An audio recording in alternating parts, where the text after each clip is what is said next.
Okay, so a very warm welcome to today's webinar of the Roundtable Human Rights in Tourism. This webinar is about respecting human rights in the tourism value chain and how tour operators can do that, tools and offers to get started. My name is Jara Schreiber. I'm the coordinator of the Roundtable Human Rights in Tourism, and I will moderate today's webinar together with my colleague Katharina Stechel, who will support me in the background. She's also there to see the chat, and if there are any technical issues, you can write her as well. So this webinar today will be recorded and will be available on the Roundtable website after the webinar. All participants are muted, and please ask any questions that appear during the webinar via the chat function. And we will also have time in the end for questions and discussions. If not done yet, and if you would like to receive further information on upcoming webinars, on events of the Roundtable, please register to our newsletter. We will post the link in the chat, and you can do so also on our website. So that you receive further information from us if interested. And finally, in the end, we would love to get your feedback on today's webinar also just for the planning of further webinars. So we will post a link in the end of the webinar, and we would very much invite you to take part in this survey. For all those who don't know us yet, the Roundtable Human Rights in Tourism is a multi-stakeholder initiative. We have currently 33 members from 6 countries. Our members are from multiple stakeholder settings. So we have tour operators, travel associations, civil society organizations, and multipliers, such as different institutions like foundations, travel fairs, universities, vocational training schools. And membership is open to all tourism stakeholders who commit themselves to integrate human rights due diligence in their operations. And membership is also independent of previous experience in human rights and tourism. So we are very open, and we offer a network for exchange, for mutual learning, for joint projects, beyond competitive thinking. So it's all about exchange, about human rights in tourism, what tour operators can do, how we can support the industry. And in particular, we invite small and medium-sized tour operators to join our initiative and become involved. Today, what we discuss or what we talk about is what actually tourism has to do with human rights, or human rights have to do with tourism, and how tourism businesses can actually work on respecting human rights in the value chain. And in the end, also how tourism businesses can benefit from respecting human rights in the value chain. And in the end, we will have some time for questions and discussion. So to start with human rights in tourism, what does it actually have to do with each other? And we need to start to have a look at the tourism value chain. So it is quite special or specific in some aspects. The first point is that actually tour operators sell a kind of product that does not belong to them really, and travelers travel to the product. In other sectors, it's like the product you're buying comes to your home, and in tourism, the consumer is going to the product in the destination. So there are many rights holders whose daily life is affected in many ways through tourism. And this can be positive, but this can also be negative. And when we talk about human rights in tourism, it's not only about the rights of those who travel or who work in the sector directly, but also about those who live in the destination and to contribute to the tourism product in any way. Tourism is also a sector that has strong connections and overlaps to other sectors like gastronomy or transport or also infrastructure. Thus, responsibilities are often not really clearly communicated, also when it comes to human rights issues. And this also relates to human rights issues and responsibilities that are often not clear. And the tourism value chain is very small scale and often internationally. So it is quite complex, and there are many stakeholders involved in one tour even. So there are different levels of workers also at a formal level or at an informal level that are contributing both in the same level to a tourism product. And so there are a lot of risks actually connected, or human rights issues connected to one tourism product or to tourism.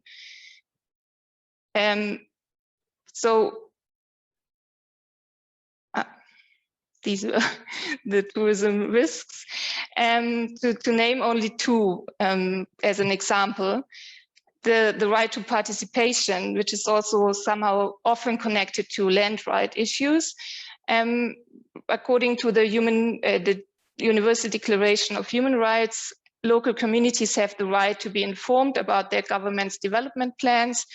They have the right to be consulted and to participate in shaping these development plans also. And particularly vulnerable groups have this right and must be involved in planning of their community.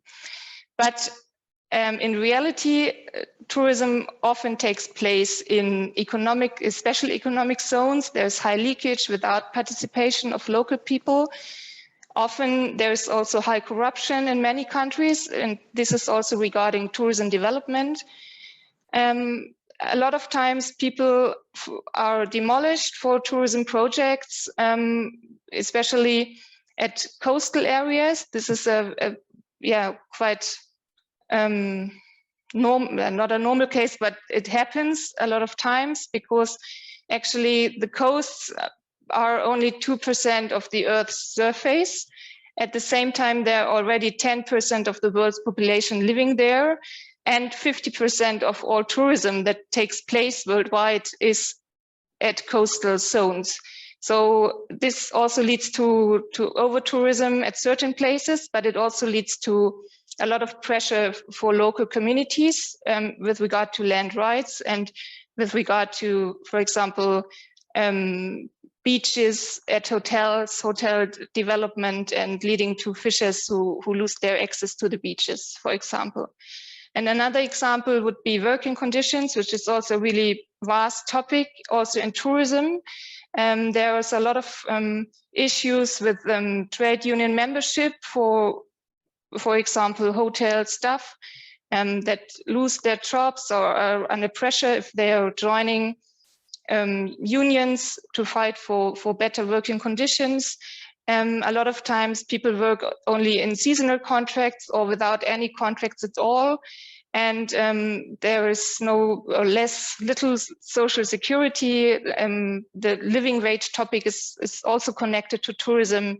So there are a lot of issues related to human rights that also appear in tourism and are relevant for tourism development and tourism products. And it's important really to say also that this is not only happening in the global south, but it's also the case in Europe or in Germany or in any country. So these issues appear everywhere. Also, tourism is a service-based product, of course. It's very much a people's business, and it's depending on the people and the services during the trip. So there's a direct connection of how people in the value chain are treated.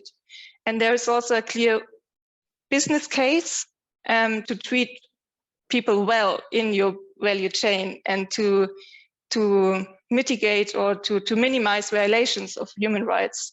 And because these violations are a lot of times also directly visible to the traveler, and they are affecting directly the quality of your tourism product.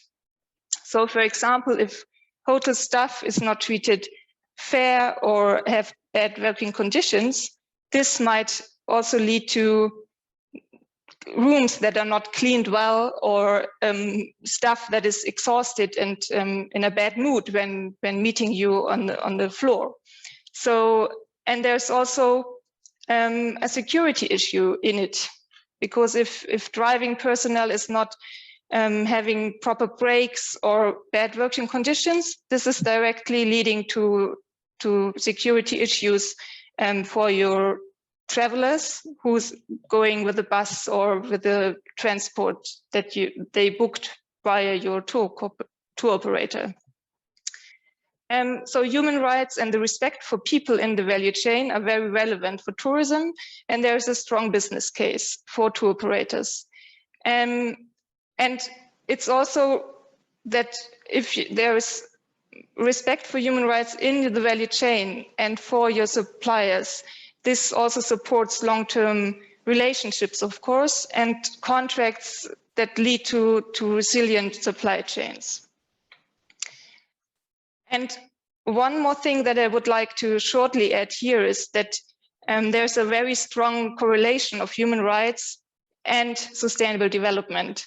So actually, the 2030 agenda for sustainable development is basically grounded in human rights and explicitly references also the Universal Declaration of Human Rights. And more than 90% of the goals and the sub-goals, there are 169 goals and sub-goals in the 2030 agenda, have links to human rights. So actually, there is no sustainable development in tourism possible without respecting human rights. So what exactly can tour operators do to respect human rights, or what are the basic guidelines also that they have to respect? The basic and the most important guideline is the UN Guiding Principles on Business and Human Rights. And they were adopted in 2011 by the United Nations, the Human Rights Council in the United Nations. And they consist of 31 principles in 3 pillars. These 3 pillars are the protect, respect, and remedy framework. And so the state has a clear duty to protect human rights. And they do that through legislation and regulations and through holding businesses accountable to where negative impacts occur. Then the second pillar is the corporate responsibility to respect, which is about, what can businesses or need businesses do to respect human rights in their value chain. And this is all about, what we are talking also today, what can tourism businesses can do.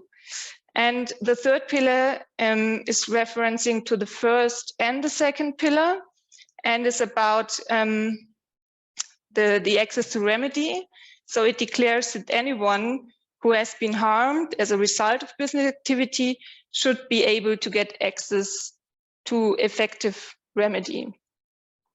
So the UNGPs are an internationally agreed reference framework, and it's a soft law. It's not a law, but it has formed the basis of all responsible business legislation and standards and other conventions and frameworks, and also mandatory regulations that came up and that are coming up now, like the German Supply Chain Act, for example, or on EU level. So this is all based also on the UN Guiding Principles on Business and Human Rights. So there is no time to talk about these legislative processes today, but we will cover this topic in more detail also in our symposium, which will take place on 22nd of September. But I will come back to this in the end of the webinar again. The UNGPs, they specify for the first time really the corporate responsibility to respect human rights. And the accountability of businesses that have negative impacts on people. And it's important to say that these 3 pillars exist also independently of each other. And this is very important when businesses find themselves in countries that don't have very strong rules of law with regard to human rights, because businesses are still expected to live up their responsibility to respect human rights according to the international framework and not to the local framework. So this is very important to keep in mind. So how can businesses act according to the UNGPs? And there needs to be a human rights due diligence strategy in each business that each business needs to identify and work on. And there are 5 fields of action, how to implement a human rights due diligence. So the strategy means that there needs to be a structural anchoring in the business from the top level, because if there is no commitment from the top level of any business, it's very hard to implement any strategy regarding human rights. Then a business needs to survey or analyze their potential risks along the value chain. It needs also to integrate relevant or suitable measures to mitigate or to work with the identified risks in the value chain. And this is maybe something like supply chain management or regular checks with employees, suppliers on site in the destination.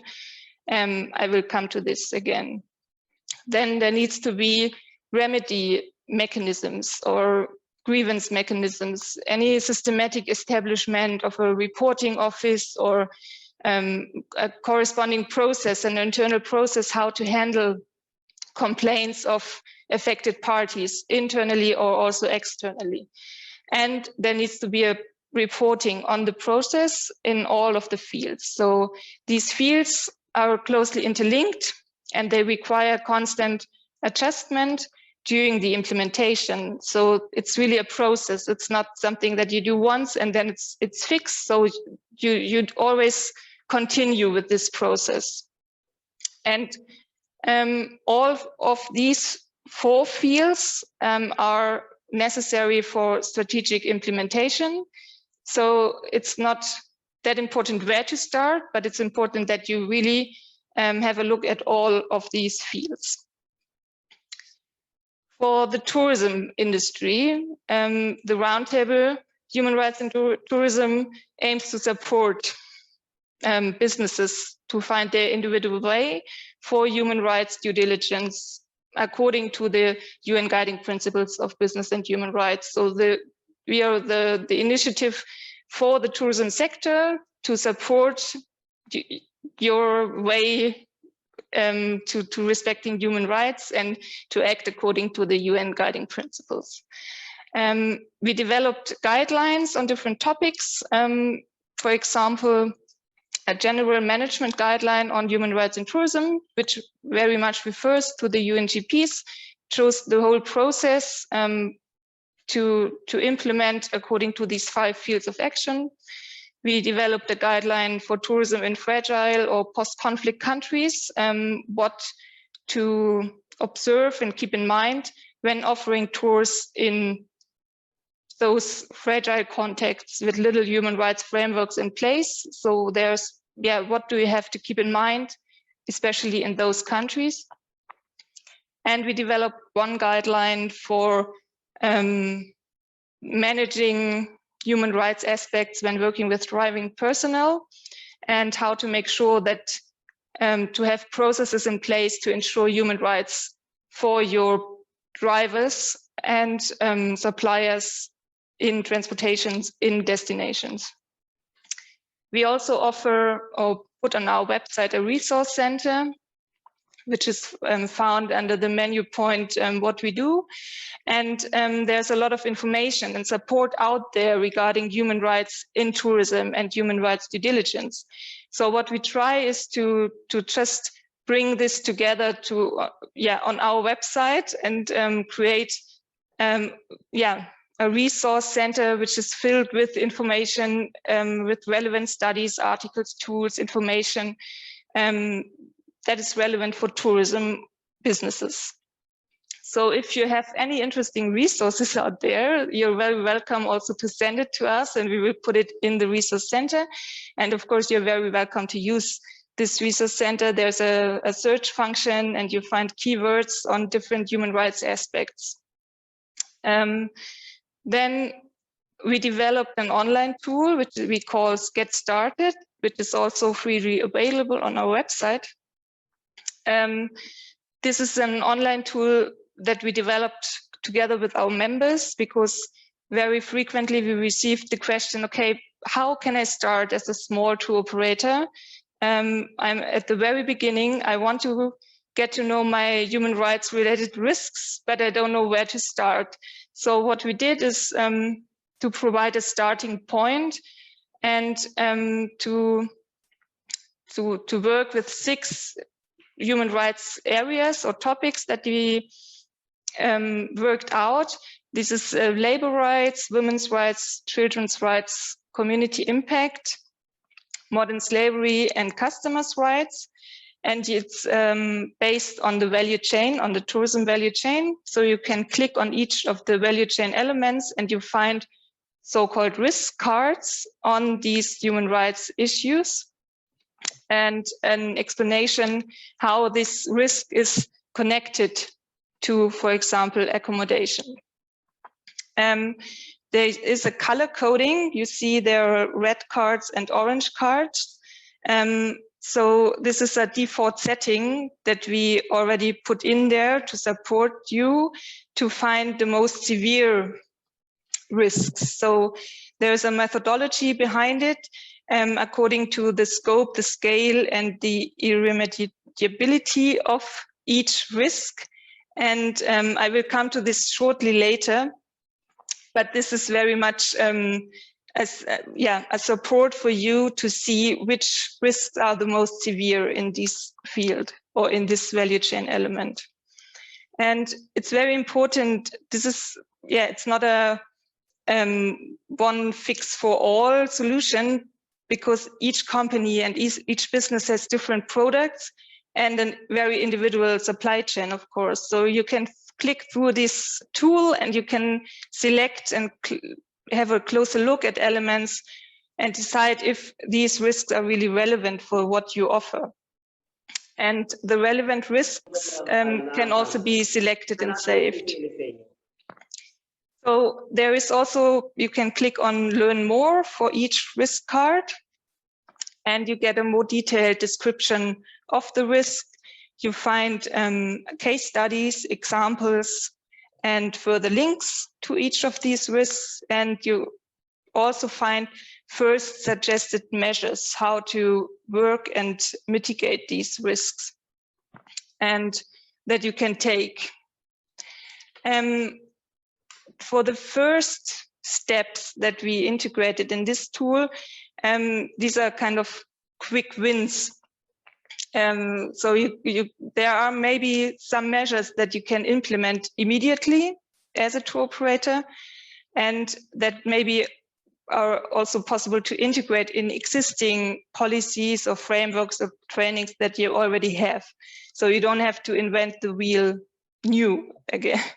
And to start with, you could or should follow a few relevant risks. So you don't have to do all, of course. So you see which are the most severe risks and what is my value chain and which risks are really relevant for what I do. And start with the red ones and really have a look what's relevant for me. Also we have integrated a section which is take action. So this is analyze impacts. Then we have take action, also in the Get Started tool on our website, where more measures are explained. And one measure could be, for example, an impact assessment, which is an in-depth analysis of a certain product or destination with regard to human rights.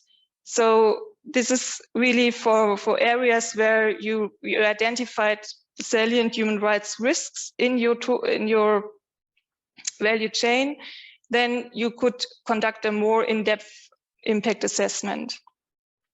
This was also one pilot project that we had, and we also developed a tool and a step-by-step guidance on human rights impact assessment. But this is really not for the beginning, I think, because in the beginning, it's very important to identify your risks and to know your value chain. And this is already a process. It takes some time. And then if you have it clear and you have a risk assessment, then you can have a look at the impacts for a certain focus, for a certain product or a certain destination. And what we did in 2019, together with developing an online step-by-step guidance, which is also part of this Get Started section on the website. It's Assess Impacts. You can click through the phases how to prepare an impact assessment. But if I go back once, so there are a lot of measures that you can take, and we describe all of these measures on the website. And I'm not explaining this in detail now because this is very individual, but this might help you to identify, okay, I'm offering already supplier checks. Maybe I can integrate some issues. So you can have a look at supplier assessment and see how can I integrate human rights related questions, or how can I work with my suppliers with regard to respecting human rights. So this is one step back. And an on-site assessment is really a very intense process. It needs a very clear focus, and it's a very detailed analysis with a focus on stakeholder dialogue. So it's very much on listening to all people involved in your product. And this is not possible via desktop research. So you have to go on site and talk to all the people. And there is a methodology behind it, which was developed in our case by the Danish Institute for Human Rights. So this is basically put in 5 phases how to prepare it, and then how also to prepare the on-site assessment, and in the end also what to do with the results that you found out. You have to frame it again, you have to analyze it, and then you have to bring measures out of it, of course.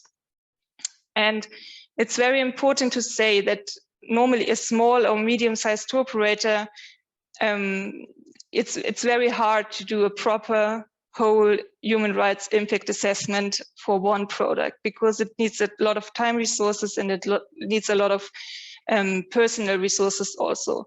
So what we did in the Roundtable, we did it as a joint project. We were using the networks of different tour operators from our membership, and we were using a lot of contacts also from our NGO members on site.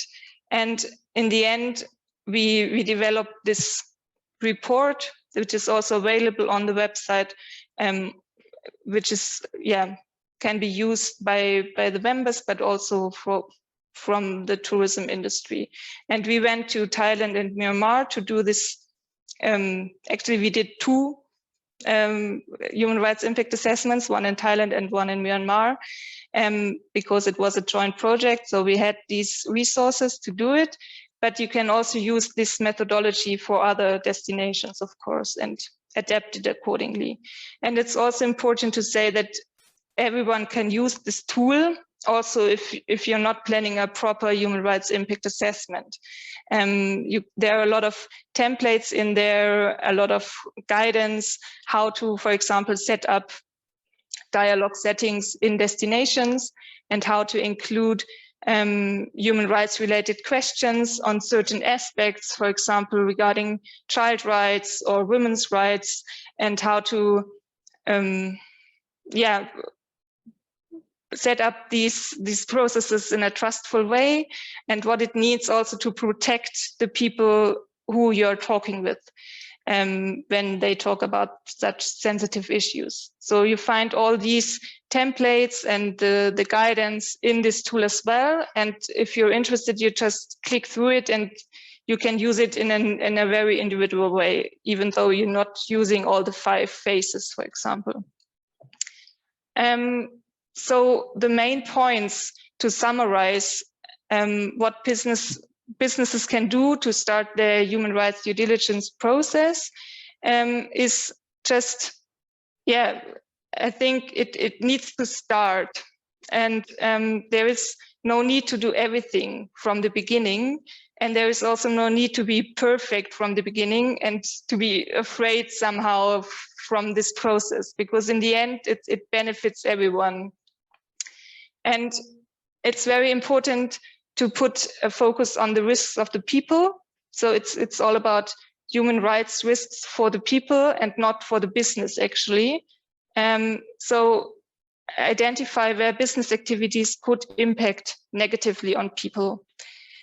And you need to go beyond compliance normally. So it's not enough to say that you're operating within the legal requirements of a particular country, because businesses are really expected to follow the global standard of the UN guiding principles, and focus on the potential negative impacts first. So you can't offset harm to people on one side by doing something good on the other side. And by tackling human rights issues, numerous positive impacts are supported. And also tackling the negative impacts on people is the most innovative and the strongest contribution that businesses can make also when it comes to meeting the people side of the Sustainable Development Goals. And you need to prioritize. So this is also very crucial in the whole process. You have to prioritize where to start and which measures to take. And so you cannot do everything and you cannot tackle every human rights issue. And this is also not your responsibility. But you need to have a look at the concept of severity and leverage, which is shown on the slide as well. So this means you have to see or define how severe are the impacts, how salient are the risks, and these salient risks have to be tackled first. And there's a methodology behind it, and you find this also in the human rights assessment, the assess impact part of our tool. To go further, there is the scope.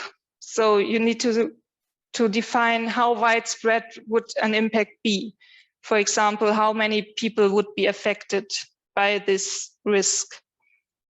You need to define the scale. So how grave or serious would an impact be? And is this impact remediable? So what are the limits? How can I restore the individual impact to at least the same or equivalent to the situation before? And if this is not possible, it's a salient risk.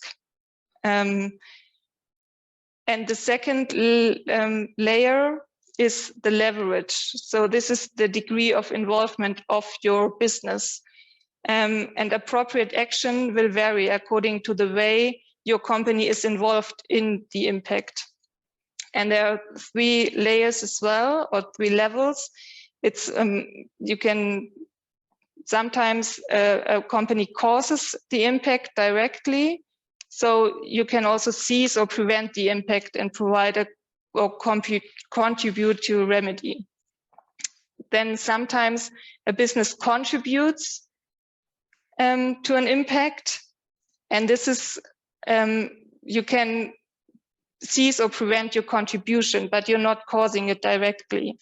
And then sometimes the business or your product is linked to an impact, which is not caused by your business, but your business activity is somehow linked to the impact. For example, to land right issues. If you're offering beach holidays in a hotel with a private beach, and then you can use your leverage to seek to prevent and mitigate this impact. But your leverage is, of course, lower than if you directly cause it. And so leverage is considered to exist where a company has the ability to affect the change in practices of any entity causing harm. And if you have sufficient leverage, you should use it to the greatest extent to mitigate this risk or this impact. And if you don't have enough leverage or you lack leverage, then there may be different ways to increase it. So this might be collaboration. For example, in the Roundtable, you can work together with different tour operators and see how to increase the leverage on certain topics, on certain issues happening in a destination, where different tour operators are offering tours to. This can be, working with civil society organizations in the destination, for example, to find ways how to work on an issue, etc., or with local organizations. So you need to find other stakeholders to work with you and to maybe also go on a more political level and to increase your leverage there. So this is about what tour operators can do. And I know this was a lot of input now and a lot of different tools and a lot of regulations or frameworks that I was talking about. But I would really like to go into discussions, or I have not seen the chat now while talking, but maybe there are a lot of questions already that came in. And I'm very happy to discuss with you and to see further.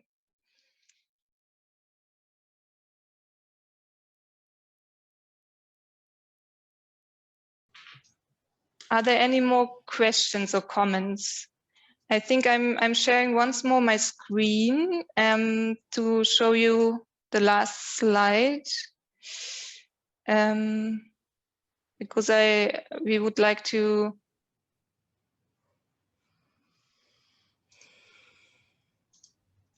invite you also to our symposium, which is taking place on 22nd of September from 10 a.m. to 2 p.m. Central European time, which is very much looking at supply chain laws and the legal developments that are going on and the business case of putting people first. So we will have different inputs and we will have different workshops on certain human rights issues and how this is tackled by different tour operators or so you will find the registration link soon on our website. It's not online yet, but will come within the next weeks. And so if you want to get informed, you can register to our newsletter again, or just have a look at the website maybe in 2 weeks. So there you will find all the information and also the registration link. I would like to thank everyone who participated. If there were any questions, please feel free to contact us. Very happy to receive new members, very happy to receive inputs. And please take 2 minutes to fill out our survey. The link is in the chat, I think, and let us know how you found this webinar. Also, if you're interested in special topics also, or going deeper into one of our tools, please let us know. We will set up webinars every 2 months, so we can plan accordingly. And yeah, we're very happy to talk to you, to so many participants today. And yeah, I wish you a very nice day or evening wherever you're based.